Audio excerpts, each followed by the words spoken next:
इसको business coaching बोलते हैं। और बिजनेस कोचिंग अपने आप में बहुत बड़ी इंडस्ट्री है। It's a multi billion dollar industry world wide. बहुत सारे बिजनेस कोचेस होते हैं जो छोटे एंटरप्रेन्योर्स को या छोटे जो स्टार्टअप्स हैं उनके साथ में इंटरेक्ट करते हैं, उनसे क्वेश्चंस पूछते हैं। तो अगर आपको एक्चुअल में बिजनेस कोचिंग में आगे बढ़ना है, क्योंकि इसमें फ्यूचर बहुत अच्छा है। वजह क्या है कि अब धीरे धीरे इंडिया में एंटरप्रेन्योरशिप बहुत तेजी से ग्रो कर रही है। हर एक का दिमाग चल रहा है कि मैं अपना कुछ करूं। तो एक शिफ्ट आ रहा है बहुत बड़ा। जैसे पहले के जमाने में क्या होता था, सिर्फ और सिर्फ लोग एक ही चीज के बारे में सोचते थे कि एक सिक्योर जॉब मिल जाए बस। अब धीरे धीरे वो चीज चेंज हो रही है, लोग अपने बेस पे रिस्क ले रहे हैं। इनफैक्ट अगर मैं अपना भी बताऊं तो जब मैंने अपना बिजनेस शुरू किया था तो I hired a business coach, जो हफ्ते में एक दिन मेरे पास में आते थे। 2 घंटे के लिए हम लोग बैठते थे, डिस्कशन करते थे। वो ऐसा कुछ बताते नहीं थे मेरे को, लेकिन मेरे से क्वेश्चंस पूछते थे। मैं बोलता था मेरा ये गोल है, ये विजन है, ये प्रॉब्लम्स हैं, ये चैलेंजेस हैं, तो वो काउंटर क्वेश्चनिंग करते थे। तो उसकी वजह से मुझे क्लैरिटी आती थी।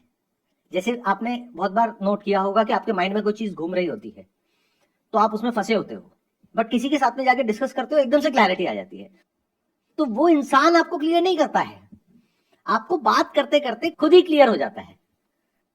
तो बिजनेस कोचिंग के लिए इंटरनेशनली बहुत सारे कोर्सेज हैं।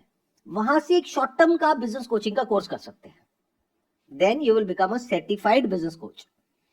क्योंकि जैसे ही आप किसी भी छोटे बिजनेस को या किसी को भी अप्रोच करेंगे, वो सबसे पहले आपसे ये पूछेंगे कि भाई आपके पास में क्या नॉलेज है, क्या एक्सपीरियंस है, मैं आपसे ही कोचिंग क्यों लूं। और शुरू में चार्जेस आप बहुत ही रीजनेबल रखोगे, may be 5,000 rupees per session, but that is also not bad. क्योंकि अगर हफ्ते का किसी ने एक सेशन लिया और महीने के 4 सेशंस लिए, दैट मीन्स एक क्लाइंट से आपको 20,000 रुपए आया। अगर आपने 5 क्लाइंट भी ढूंढ लिए तो महीने का ₹1,00,000 आना शुरू हो गया, that too on a part time basis. तो it's a very good business to be इन।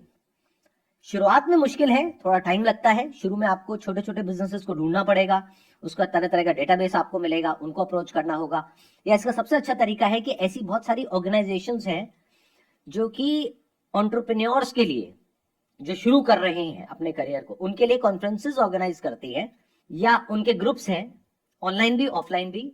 तो वहां पर आप मेंबरशिप ले सकते हो। 5-6 हजार रुपए में आपको मेंबरशिप मिल गई। तो आप ऐसी जगहों पर जा रहे हो और आप उनको बता रहे हो कि I am a certified business coach, if you need some kind of assistance तो I give you free trial session. First session is going to be free. आप पहले सेशन लेकर के देखिए, अगर आपको अच्छा लगे तो नेक्स्ट सेशन से आपको पे करना होगा। तो इस तरह से आप अपना एक नेटवर्क बना सकते हो। मतलब इस बिजनेस में सबसे बड़ा चैलेंज क्या आने वाला है, नेटवर्किंग का। फिर जब कुछ लोग आपके साथ में जुड़ते हैं तो वर्ड ऑफ माउथ मिलना शुरू हो जाता है, अगर आप सिंसियरली अच्छे से अपना काम कर रहे हो तो। This is a very good idea, I must say that. अगर कोई भी ये करने के बारे में सोच रहा है, जिसका जेन्युइनली इसके अंदर इंटरेस्ट है और वो कैपेबिलिटी भी है कि वो सामने वाले को समझ पाए। अब इसमें क्या स्किल सबसे जरूरी है, अगर आपकी लिसनिंग स्किल्स टॉकिंग स्किल्स से ज्यादा अच्छी है तो ये बिजनेस आपके लिए बहुत अच्छा है। क्योंकि इसमें आपको सुनना ज्यादा होगा, बोलना कम होगा। और सुनना भी है तो बड़े ध्यान से सुनना है सामने वाले को। जैसे कुछ लोग होते हैं वो बोलते बहुत है, सुनना नहीं आता है उनको, तो उन लोगों के लिए नहीं है। Because the moment you go and talk to an entrepreneur और स्टार्ट गिविंग कोचिंग, तो आपका रोल ये है कि जो भी वो बोल रहा है उसको आपको एक अनबायस्ड पर्सपेक्टिव से सुनना है और उससे काउंटर क्वेश्चनिंग करनी है, और उसको आंसर्स नहीं देने हैं, उससे सही तरह के क्वेश्चंस पूछने हैं। और सही तरह के क्वेश्चंस पूछने के लिए पहले हमें सुनना आना चाहिए। बिना सुने कोई कुछ समझ नहीं सकता है। जैसे यहाँ पर बहुत सारे लोग आते हैं मेरे पास में, उनमें जो एक्चुअल प्रॉब्लम होती है वो ये नहीं है कि उनके पास में आंसर्स की कोई कमी है। आंसर्स तो सारे हैं उनके पास में। बहुत सारे लोग तो मेरे से इसलिए क्वेश्चन पूछते हैं देखने के लिए कि देखते हैं कि ये क्या बोलता है, मतलब मेरे को परखने के लिए। उनको खुद को कुछ नहीं जानना है। तो उनके पास में प्रॉब्लम यह है कि उनके पास में क्वेश्चंस नहीं है ढंग के। मतलब बिना ये समझे कि मेरा क्या बैकग्राउंड है, क्या एक्सपीरियंस है, कुछ भी उल्टे सीधे क्वेश्चंस पूछ रहे हैं। फॉर एग्जाम्पल, जैसे मेरे से पूछ रहे हैं कि सर इस एंट्रेंस को कैसे क्रैक करना है। भाई किससे पूछ रहे हो, क्यों पूछ रहे हो, थोड़ा थोड़ा हिंट करो। मैं कहीं भी किसी भी एंगल से आपको लगता हूँ किसी एंट्रेंस को क्रैक करने वाला। तो ये एक बहुत बड़ी आर्ट होती है कि क्या क्वेश्चन पूछना है उस एंटरप्रेन्योर से। इसके लिए आपकी जो लिसनिंग स्किल्स है और अंडरस्टैंडिंग स्किल्स है वो नेक्स्ट लेवल होनी चाहिए। जैसे मेरे साथ में जो बिजनेस कोच थे, उनकी यही सबसे अच्छी स्किल थी वो बस आराम से बैठे रहते थे, सुनते रहते थे और अपना पेपर पेन लेकर के और बोलते थे कि ठीक है संदीप जी आप अपना फिनिश कर लीजिए, उसके बाद में मैं कुछ पूछूंगा। और फिर एक क्वेश्चन पूछते थे और मेरा दिमाग चलता था, मैंने कहा यार ये तो मैंने सोचा ही नहीं। फिर मैंने उस क्वेश्चन का सोल्यूशन निकाला, फिर उनका एक और क्वेश्चन आ गया कि अच्छा ये हो गया तो आप कह रहे हो ऐसे करके ऐसे हो जाएगा, बट ये भी तो हो सकता है। मैंने कहा हाँ ये भी हो सकता है। बस इतना ही उनका काम होता था। उसकी वजह से मुझे बहुत हेल्प हुई थी इनिशियली, क्योंकि शुरुआत में क्या होता है एक एंटरप्रेन्योर को बहुत कुछ करना पड़ता है एक साथ में, तो दिमाग में बहुत सारी चीजें चल रही होती हैं। तो एक बिजनेस कोच क्या करता है, आ करके इस तरह के क्वेश्चंस पूछ के माइंड में एक ऑर्डर को लेकर के आ जाता है, एक क्लैरिटी को लेकर के आता है। तो इसके लिए आपको साइकोलॉजी की बेसिक नॉलेज होनी चाहिए, इसके लिए आपके पास में कोचिंग का कोई सर्टिफिकेट होना चाहिए, और अगर ये काम आपका चल जाता है तो कितना पैसा कमा सकते हो अपर लिमिट कोई नहीं है। आई नो पीपल पर्सनली जो एक सेशन का 5 से 10 लाख रुपए भी चार्ज कर रहे हैं। तो स्कोप तो है, but depending upon your capability आपको डिसाइड करना है कि ये इंडस्ट्री आपके लिए है या नहीं है।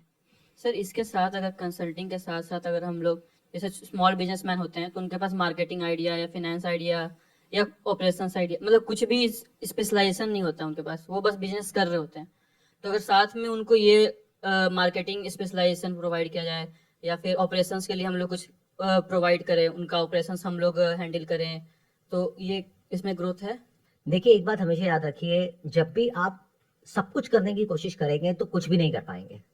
The moment you go and talk to an entrepreneur, और मान लो आप कहीं किसी कॉन्फ्रेंस में, मीटिंग में या किसी सेमिनार में आप उनको मिले, अगर उनको आपने ये बोला कि मैं बिजनेस कोचिंग भी देता हूँ, आपकी मार्केटिंग में भी हेल्प करता हूँ, अकाउंटिंग में आपकी टैक्स रिटर्न फाइल करनी है वो भी हम करवा देंगे, ये भी कर देंगे वो भी कर देंगे, वो कहेगा नमस्ते भाई साहब, क्योंकि वो समझ जाएगा कि आप कुछ भी नहीं करने वाले। तो आप बिल्कुल क्लियर तरीके से बोलिए कि आप क्या करते हैं, बाकी का काम अपने आप होगा। वो मैं बता देता हूं कैसे। जब आप किसी के साथ में जुड़ोगे तो सबसे पहला प्रॉब्लम आने वाला है ट्रस्ट का, यस सर। कि आप पे कोई ट्रस्ट कैसे करेगा। वो बिजनेस आइडिया अपना क्यों बताएगा आपको? नंबर 1 अपना बिजनेस आइडिया क्यों बताएगा, नंबर 2 उसको ये कॉन्फिडेंस भी नहीं है कि आपके अंदर एक्चुअल में कोई कैपेबिलिटी है या नहीं है, नंबर 3 उसको ये भी नहीं पता कि बिजनेस कोचिंग से कोई फायदा होगा या नहीं होगा। तो पहले 2 4 5 सेशंस में तो एक रिलेशन बनेगा, एक दूसरे को आप लोग समझोगे, फिर उसको आपके ऊपर ट्रस्ट होगा, तब वो आपसे डिस्कस करेगा कि मेरे को ये प्रॉब्लम आ रही है। तब आप बड़े ही पोलाइटली सटल वे में उसको बोल सकते हो कि मेरे एक फ्रेंड है जो ये काम बहुत अच्छे से कर रहे हैं, अगर आपको चाहिए तो मैं आपको उनसे इंट्रोड्यूस कर सकता हूँ। खुद मत करिए, because the moment you start doing it yourself, तो जो सामने वाला है वो ना तो आपसे वो काम कराएगा ना बिजनेस कोचिंग लेगा।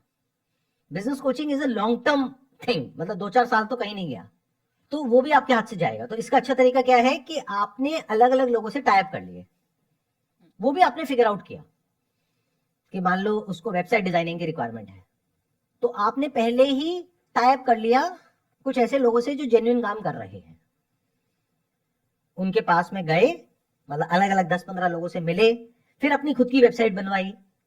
तो you have confidence on that particular team, तो आप कुछ गलत नहीं कर रहे हो इस इंसान के साथ में। एक कहानी आप लोगों ने सुनी होगी सबने कि एक मुर्गी थी सोने का अंडा देने वाली, फिर उस इंसान ने क्या किया, उसका मुर्गी का पेट ही फाड़ दिया। ऐसे बहुत बेवकूफ लोग घूम रहे हैं मार्केट में, उनकी लॉन्ग टर्म विजन है ही नहीं। सोचो जो इंसान आपको आने वाले 2 3 साल तक हर हफ्ते का 5,000 रुपए देने वाला है, महीने का 20,000 रुपए देने वाला है, छोटे से अमाउंट के चक्कर में कहीं ऐसा ना हो आपका वो अमाउंट भी चला जाए, आपका वो रिलेशन खराब हो जाए। यानी उस रिलेशनशिप की पहले वैल्यू कैलकुलेट करो, फिर देखो कि वहां पर किसी को कनेक्ट करने में फायदा है या नहीं करने में फायदा है। जब तक आप 100% कॉन्फिडेंट नहीं हो कि ये इंसान उसके साथ में कुछ गलत नहीं करेगा, भूल के भी कनेक्ट मत कर देना, नहीं तो आपके पास में आएगा कुछ भी नहीं, चला सब कुछ जाएगा। ये मैं आपको एक बहुत ही प्रैक्टिकल बात बता रहा हूं जो सिर्फ वही लोग समझ सकते हैं जो बहुत सालों से बिजनेस कर रहे हैं। जैसे फॉर एग्जाम्पल मेरे साथ में कई तरह के एक्सपीरियंसेस हुए हैं, उसमें क्या हुआ, कुछ लोग ऐसे मिले जिन्होंने बहुत बड़ी बड़ी बातें करी, पैसा ले लिया और काम ही नहीं किया, या जो कमिटमेंट था उसको पूरा नहीं किया। तो इन लोगों को मैं बोलता हूं महामूर्ख, क्योंकि वो हमसे कमा सकते थे बहुत ज्यादा, लेकिन 50 60 हजार रुपए के पीछे गड़बड़ करके अपना ही नुकसान कर बैठे। आप समझ रहे हो मेरी बात? Yes sir. तो जितना भी आप सोच रहे हो कि इस इंसान से आप कमाने वाले हो, उससे बहुत ज्यादा आप कमा सकते हो अगर आपकी नीयत साफ है तो भूल करके भी किसी को भी इंट्रोड्यूस मत करो, कोई भी ऐसा काम मत पकड़ो जहां पे कोई गड़बड़ हो सकती है। क्योंकि जो आपका क्वेश्चन था वो ये था कि क्या हम साथ साथ में ये भी कर सकते हैं? जवाब है नहीं, क्योंकि आपकी उसमें कोई एक्सपर्टीज नहीं है। आप अभी एमबीए कर रहे हो, विच आई एम श्योर या तो मार्केटिंग में होगा या फाइनेंस में होगा। Marketing and operations. देख लो, माइंड रीडिंग थोड़ी बहुत आती है। तो अब इसमें प्रॉब्लम क्या है कि वेब डिजाइनिंग का आपको कोई एक्सपीरियंस नहीं है। पता लगा आपने किसी ऐसे बंदे के भरोसे उसका काम पकड़ लिया वेब डिजाइनिंग का, जिसको आप 10-12 हजार रुपए सैलरी दे रहे हो, और पता लगा वो 15 दिन बाद छोड़ करके चला गया, उसको कहीं बेटर अपॉर्चुनिटी मिल गई, छोड़ के चला गया। अब आप बीच में लटके हुए हो, आपकी बिजनेस कोचिंग भी गई, ये भी गई और वेब डिजाइनिंग भी गई। तो अब आपको क्लियर आंसर मिला। यस। काम वही करो जिसको आप अच्छे से मैनेज कर सकते हो, कम करो लेकिन पहले अच्छे से मैनेज करो। फिर अगर उस काम को बढ़ाना है, यानी अगर किसी को इंट्रोड्यूस करना है, सिर्फ तब करो जब आप 100% श्योर हो कि वो बंदा जेन्युइन है। और यहां पे प्रॉब्लम क्या है, 90% जो लोग हैं उनकी सोच बहुत ही छोटी है। तो पहले आपको सही टीम बनानी पड़ेगी, सही लोगों तक पहुंचना पड़ेगा, फिर किसी को इंट्रोड्यूस करना है। नहीं तो अगर आपने गलत इंसान को उससे कनेक्ट किया तो आपकी भी रिलेशनशिप गई। तो एक तरीके से आपने ऐसी मुर्गी का पेट फाड़ दिया जो सोने के अंडे दे सकती थी। क्योंकि वो इंसान सिर्फ वहीं तक नहीं रहता, अगर उसको आपसे अच्छा रिजल्ट मिलता वो आगे भी तो रेफर करता ना। यस। उसको भी काउंट करो, और वो आगे रेफर करते, तो वो एक इंसान देखने में लग रहा है कि उसकी लाइफ टाइम वैल्यू है आपके लिए मान लो 2-4 लाख 5 लाख, बट एक्चुअल में करोड़ों है अगर बड़ी विजन आपकी है तो। ऐसे सोचना होता है बिजनेस में, बड़ा सोचना होता है। लेकिन बड़ी सोच बहुत कम लोगों की होती है, ज्यादातर होती है बहुत ही छोटी सोच, शॉर्ट टर्म विजन। कि एक बहुत बड़ा रिलेशनशिप है, वहां पे 2-4 हजार रुपए के पीछे अपना रिलेशन खराब करने में लग गए हैं। शुरू में पैसे के बारे में इतना नहीं सोचना होता है, रिलेशन के बारे में सोचना होता है, नेटवर्किंग के बारे में सोचना होता है, ट्रस्ट के बारे में सोचना होता है, जो आप दे सकते हो सामने वाले को उसके बारे में सोचना होता है, जो आपको मिल सकता है उसके बारे में तो सोचना ही नहीं होता है। और इसका अपोजिट करते हैं बहुत लोग, वो सिर्फ अपने फायदे के बारे में सोचते हैं कि आ गया मुर्गा, आप काटो इसको अच्छे से। तो ऐसे मत बनो, क्योंकि ऐसे में शॉर्ट टर्म में तो हो सकता है आपने थोड़ा बहुत पैसा कमा भी लिया, लॉन्ग टर्म में आपकी जिंदगी बर्बाद हो जाएगी। क्योंकि ये चीजें ना छुपती नहीं है, दुनिया देखने में बहुत बड़ी लगती है बट एक्चुअल में बहुत छोटी होती है। कहीं ना कहीं से कोई ना कोई कनेक्ट हो ही जाता है, तो सबको पता लग जाएगा आप कैसे हो। क्योंकि एक ही ऑर्गेनाइजेशन है या एक ही नेटवर्किंग इवेंट है जहां से आपको लोग मिलने वाले हैं, तो वहां पर एक के साथ में आपने कुछ गड़बड़ करी तो वो बात सब तक फैलने में देर नहीं लगेगी, तो आपका पूरा करियर ही खत्म, एक गलती और करियर खत्म। कुछ क्लैरिटी आई आपको मेरी इन बातों से? क्या क्लियर हुआ ये बताइए। सर क्लियर ये हुआ कि सर सबसे पहले एक चीज को पकड़ो, उस पे अपना स्पेशलाइजेशन करो, उस पे काम करो। जब वो अच्छे से हो जाए उसके बाद अगर तुमको डाइवर्सिफिकेशन करना है तब करो, स्टार्टिंग में नहीं करो। और वो भी तब करो जब आपको तुमको पूरा कॉन्फिडेंस है कि ये जो मैं डाइवर्सिफाई कर रहा हूं वहां पे मैं वो डिलीवर भी कर सकता हूं जो मैं कमिट कर रहा हूं। अगर थोड़ा सा भी डाउट है तो मत करो। जिंदगी में कभी भी किसी भी इंसान को ऐसा कोई कमिटमेंट मत करो जिसको आप पूरा नहीं कर सकते। ये बिजनेस का पहला और सबसे बड़ा उसूल है जिसको आपको याद रखना है।